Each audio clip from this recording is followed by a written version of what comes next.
Hello,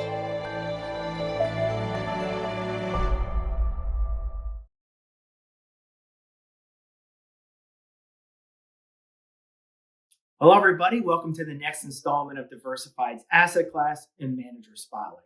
My name is Mike Horwath. I am the Chief Investment Officer here at Diversified. As we do each month, we wanted to get together and really just chat through a specific asset class or economic concept or something that's in the headlines today. The thing we're talking about today is quite popular from a market headline, from an investor standpoint. It's cryptocurrency. So crypto for short. Crypto is hitting headlines. It's very popular, and it's something that a lot of investors have asked us about over the course of the last year and a half. So what is cryptocurrency? So cryptocurrency was designed as a medium of exchange, but it's designed as a digital, worldwide, global type of medium of exchange, one where you don't need intermediaries such as banks or someone like a Visa or MasterCard to help exchange currency. It was built on what's called blockchain technology. And this is something that trips up a lot of people because it is a confusing idea. But the biggest takeaway you can take away from a blockchain technology and what it means is it's a public ledger. It's an anonymous public ledger where all transactions for this specific medium of exchange are listed on that ledger. And that's what makes it very safe, is what makes it also anonymous. It's also what makes it decentralized, where everything is public on this ledger. So while most people think that crypto is something that's a year or 2 years old, the reality is it's actually not a extremely new topic. In the context of history, it is a newer idea. But many people think that it's last year, last 2 years. The original Bitcoin white paper was written back in 2008 by Satoshi Nakamoto. So that is a pseudonym. So they don't really know who he, she, or a group of people they were. But it was written as a very short white paper as Bitcoin. I think it's called a peer-to-peer system or a peer-to-peer exchange system. I recommend Googling it, going and finding that white paper. If anybody wants to read it, please reach on out to us. It's a good place to start to try to get your head around what cryptocurrency and really the original idea behind Bitcoin was. But as people know, it has grown substantially. So Bitcoin and Ethereum are the two major cryptocurrencies out there today. Bitcoin has eclipsed $1.1 trillion and Ethereum is up over, I believe, $500 billion at this point. Those are just two, though, of the many cryptocurrencies out there. Some smaller ones have taken off. It's become quite a frenzy, but Bitcoin and Ethereum are the two that you're going to hear most. So what are the advantages and disadvantages of cryptocurrency? So let's take it from the original concept of crypto, not from the investment side that many people are using it as today. So one of the big benefits is it's a quick, easy medium of exchange. Because there's no banks, there's no settlement, it's 24 hours. It's a quick, easy way to exchange money for all intents and purposes.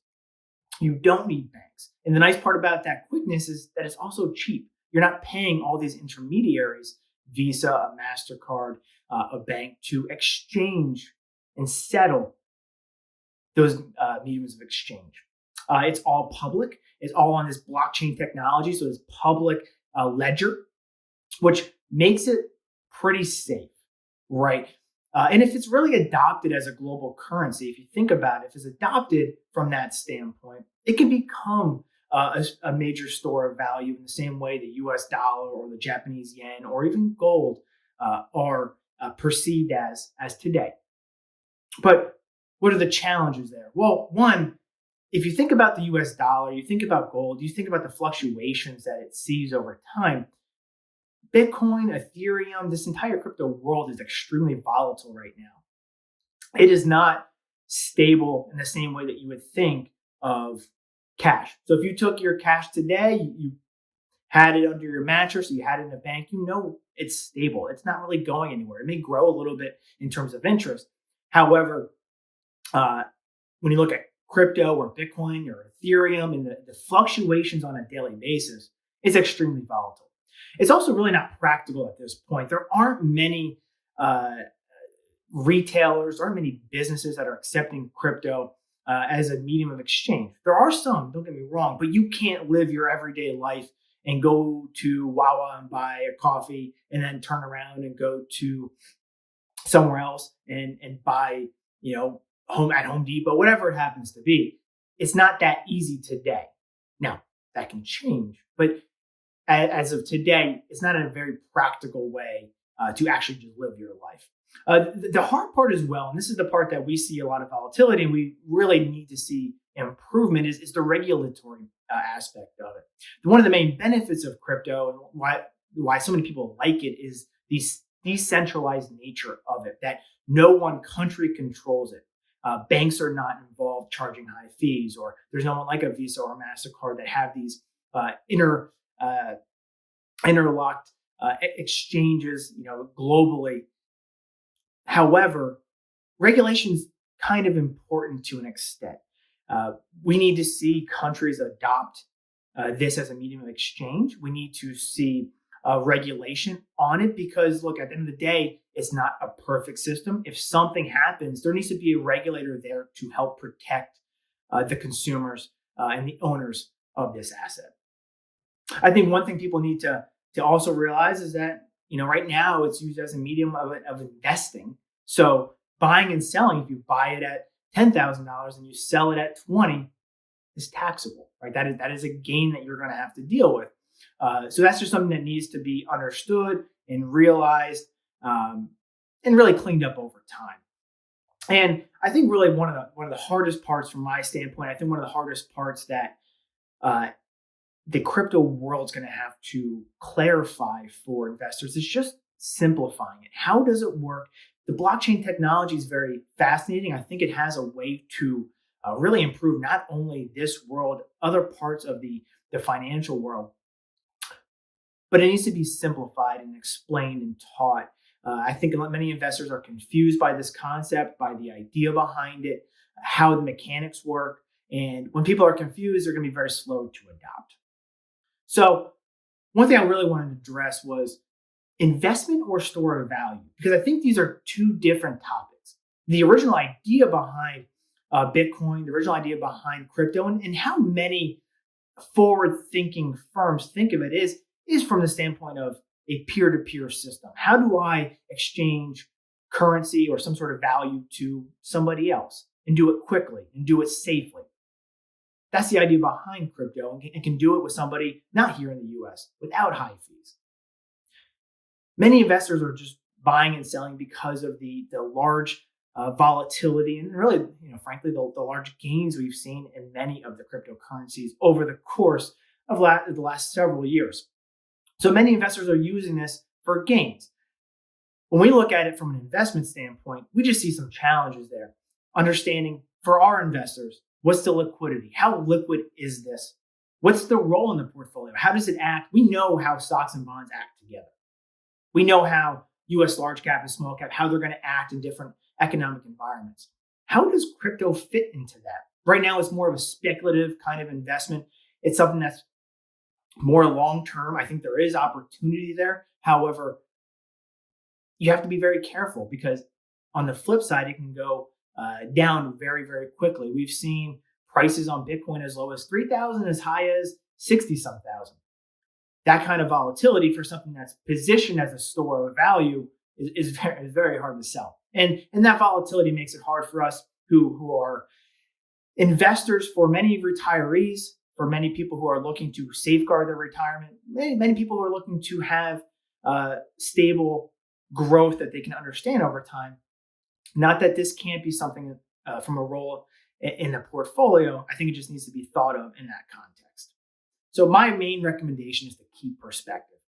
Cryptocurrency may have a place years and years down the line. It may have this idea of a digital global currency is a very interesting idea.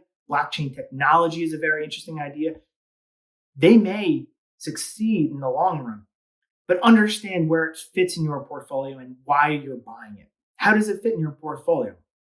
I think that's a great question to ask yourself. If it's a speculative investment, okay, you have to understand the risks involved. If you're a retiree who needs liquidity, who needs some stability, who needs growth with the US economy, does it fit? Does that volatility fit your risk tolerance? I think those types of things need to really be asked.